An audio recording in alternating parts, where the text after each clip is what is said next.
Hosiana, pemirsa dimanapun berada saat ini, saya kembali mau menyampaikan kebenaran firman Tuhan di Minggu Advent 2. Minggu Advent 2 saya mengajak kita mengarahkan perhatian pada bagian perikop, satu perikop yang ada yakni dalam kitab Mika, yakni Mika pada pasalnya yang ketiga ayat 1 sampai ayat 12. Namun terlebih dahulu mari saja kita berdoa. Terpujikan Kau Tuhan, di Minggu Advent 2 yang kami ingat rayakan bersama-sama, kami mau mengisi kehidupan kami dengan kebenaran firman-Mu. Roh Kudus akan senantiasa menerangi hati dan pikiran kami supaya firman Tuhan kami boleh mengerti dan kami aplikasikan di sepanjang perjalanan hidup. Amin. Saudara-saudara, saya mengajak kita mengarahkan perhatian kita pada bagian perikop yang ada dalam kitab Mika pasal 3. Mari kita perhatikan perikop Mika pasal 3 ayat 1 sampai pada ayatnya yang ke-12. Saya pastikan kita sudah menemukannya. Mari saya akan membaca firman Tuhan. Arahkanlah perhatian dan pikiran kita kepada kebenaran firman Tuhan yang berkata seperti ini. Menentang pemimpin dan nabi palsu di Israel. Kataku, baiklah, dengar, hai para kepala di Yakub dan hai para pemimpin kaum Israel. Bukankah selayaknya kamu mengetahui keadilan? Hai kamu yang membenci kebaikan dan yang mencintai kejahatan, mereka merobek kulit dari tubuh bangsaku dan daging dari tulang-tulangnya. Mereka memakan daging bangsaku dan mengupas kulit dari tubuhnya. Mereka meremukkan tulang-tulangnya dan mencincang seperti daging dalam kuali, seperti potongan-potongan daging di dalam belanga. Mereka sendirilah nanti akan berseru-seru kepada Tuhan, tetapi Ia tidak akan menjawab mereka. Ia akan menyembunyikan wajahnya terhadap mereka pada waktu itu, sebab jahat perbuatan-perbuatan mereka. Beginilah firman Tuhan terhadap para nabi yang menyesatkan bangsaku, yang apabila mereka mendapat sesuatu untuk dikunyah, maka mereka menyerukan damai. Tetapi terhadap orang yang tidak memberi sesuatu ke dalam mulut mereka, maka mereka menyerukan perang. Sebab itu hari akan menjadi malam bagimu tanpa penglihatan, dan menjadi gelap bagimu tanpa naungan. Matahari akan terbenam bagi para nabi itu, dan hari menjadi hitam suram bagi mereka. Para pelihat akan mendapat malu, dan tukang-tukang tenung akan tersipu-sipu. Mereka sekalian akan menutupi mukanya, sebab tidak ada jawaban daripada Allah. Tetapi aku ini penuh dengan kekuatan, dengan roh Tuhan, dengan keadilan dan keperkasaan, untuk memberitakan kepada Yakub pelanggarannya dan kepada Israel dosanya. Baiklah, dengarkan ini, hai para kepala kaum Yakub dan para pemimpin kaum Israel. Hai kamu yang muak terhadap keadilan dan yang membengkokkan segala yang lurus.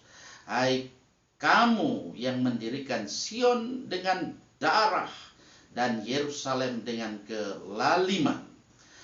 Para kepalanya memutuskan hukum karena suap, dan para imamnya memberi pengajaran karena bayaran, para nabinya menenung karena uang. Padahal mereka bersandar kepada Tuhan dengan berkata, bukankah Tuhan ada di tengah-tengah kita? Tidak akan datang malapetaka menimpa kita. Sebab itu, oleh karena kamu, maka Sion akan dibajak seperti ladang, dan Yerusalem akan menjadi timbunan puing, dan gunung bait suci akan menjadi bukit yang berhutan. Demikian firman Tuhan, saudara-saudara. Hosiana, dimuliakan Dia adalah Allah yang menjadi manusia, adalah Raja semesta alam yang menyatakan keadilan dan kebenaran untuk kedamaian yang ada di dunia ini.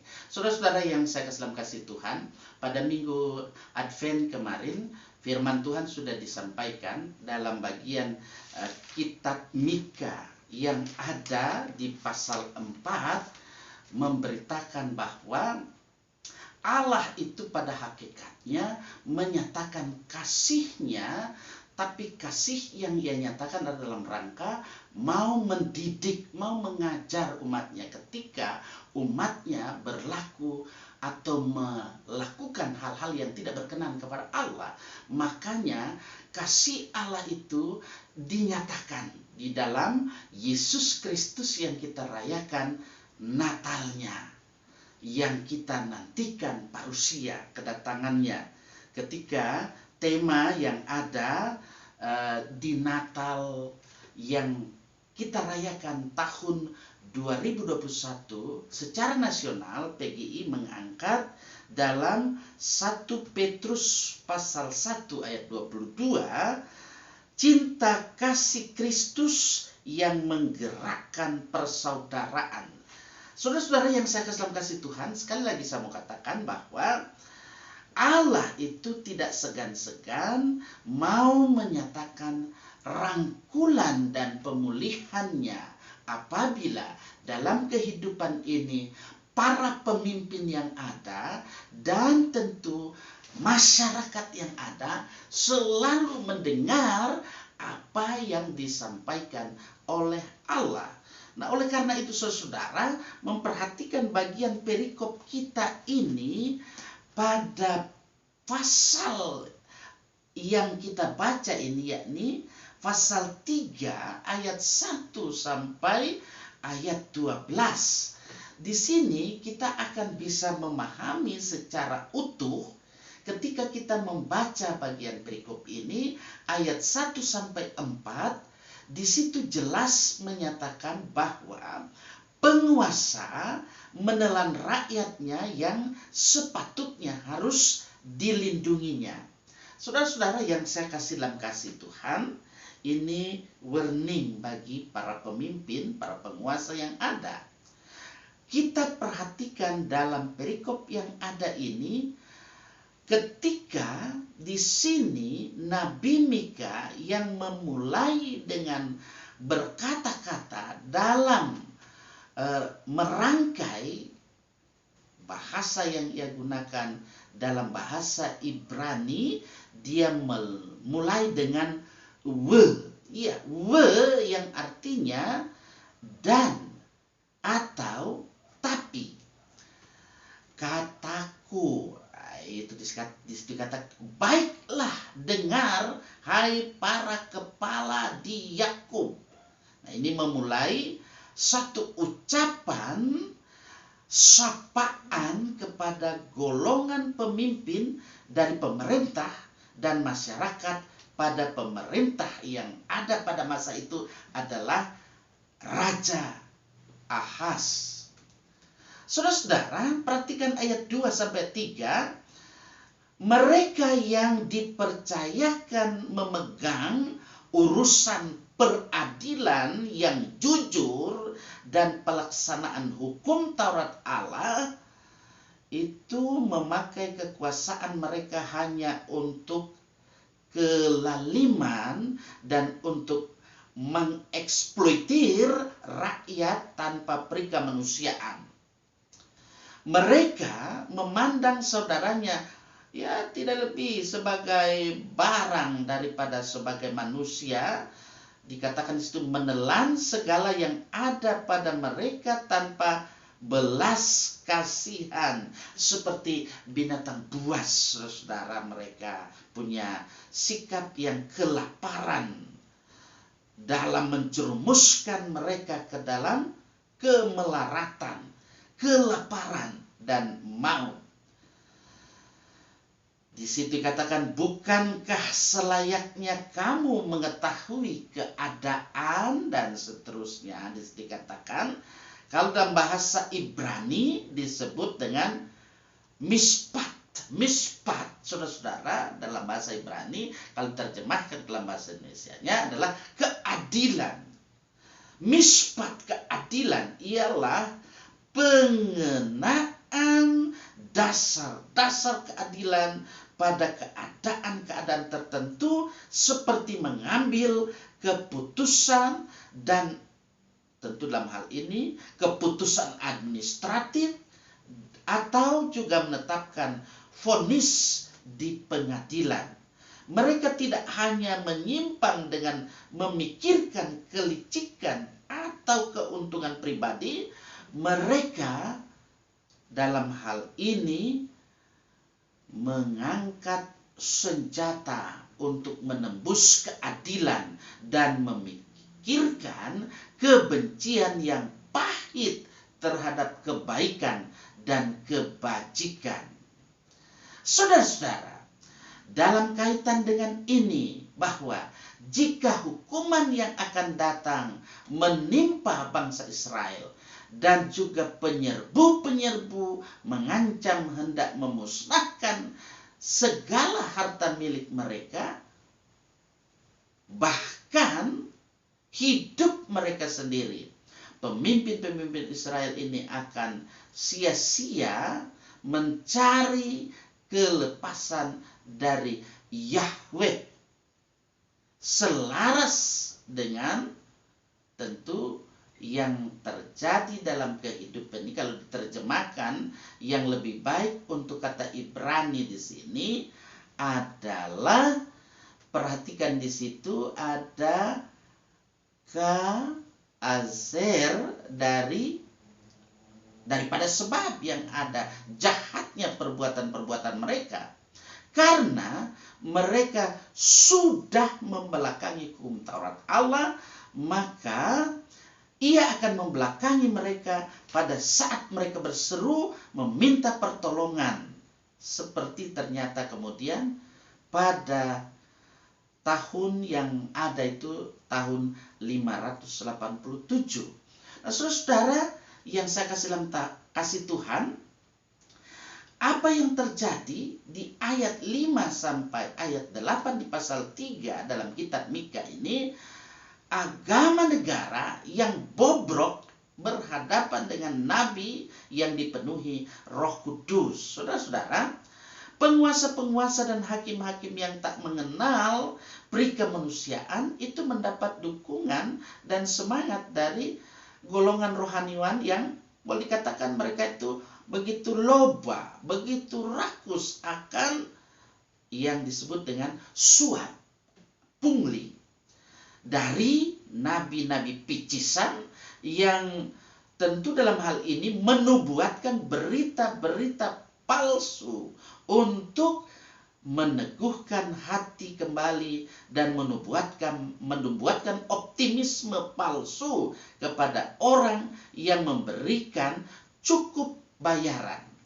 Tapi orang yang tidak memberi keuntungan uang bagi mereka, atau yang tidak mengusahakan sesuatu demi kesenangan mereka, menjadi sasaran kutukan mereka yang sangat pedas.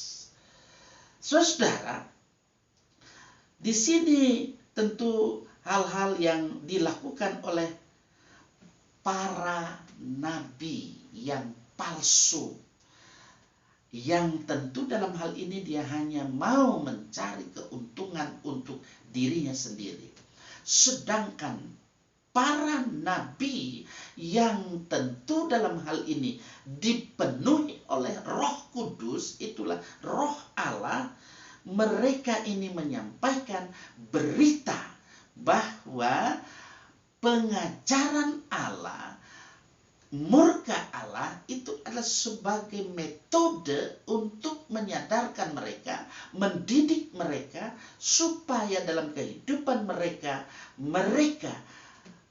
kembali kepada Allah.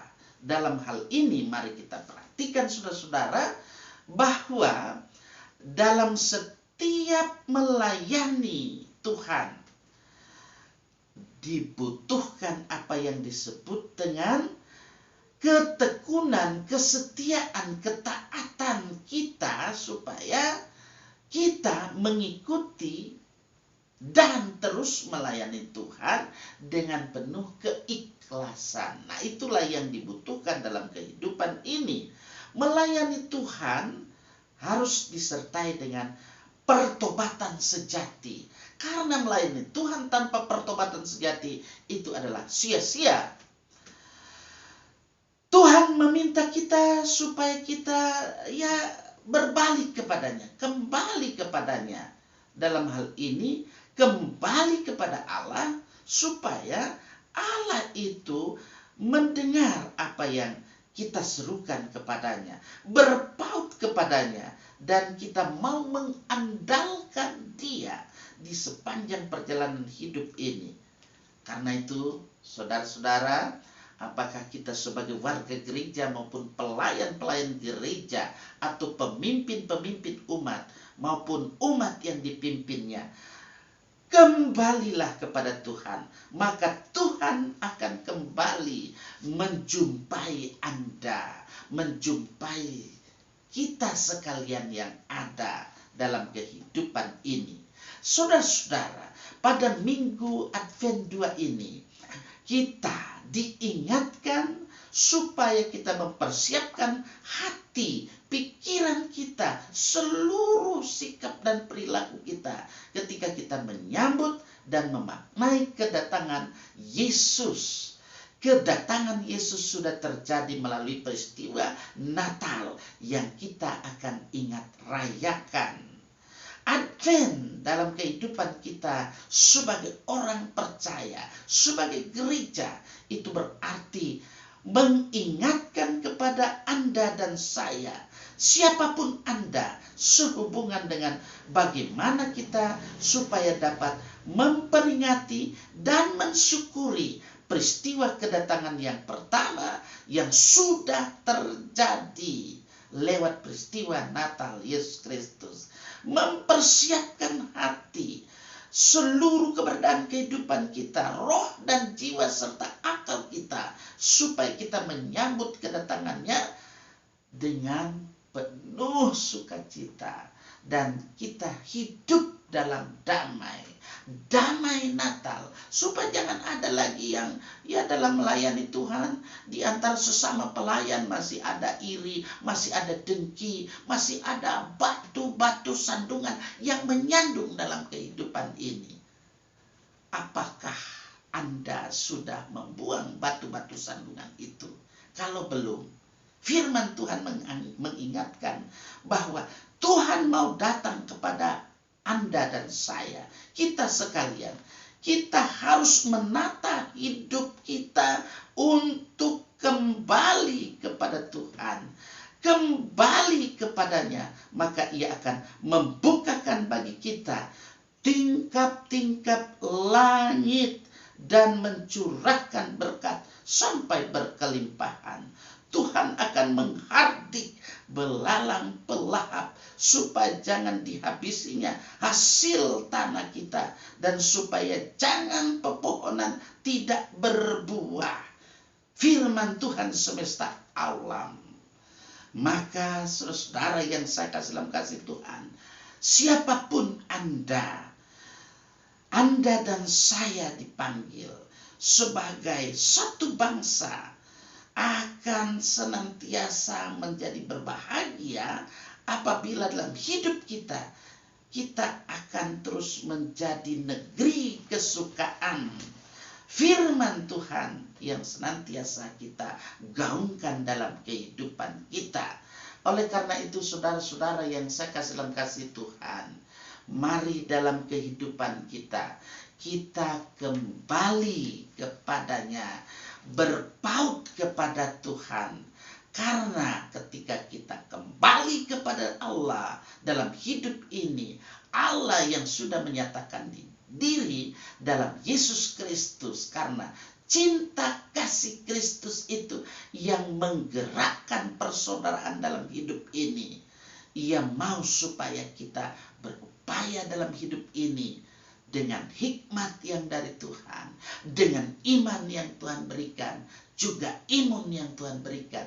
Kita bersama-sama berjuang dalam kehidupan ini, memanusiakan manusia-manusia yang ada di sekeliling kita, supaya menjadi manusia-manusia yang beradab, supaya menjadi manusia-manusia yang bertanggung jawab dalam keadilan, dalam kebenaran yang selalu kita upayakan, terutama ketika dalam kita melawan virus COVID-19 yang tentu varian-varian baru lagi muncul.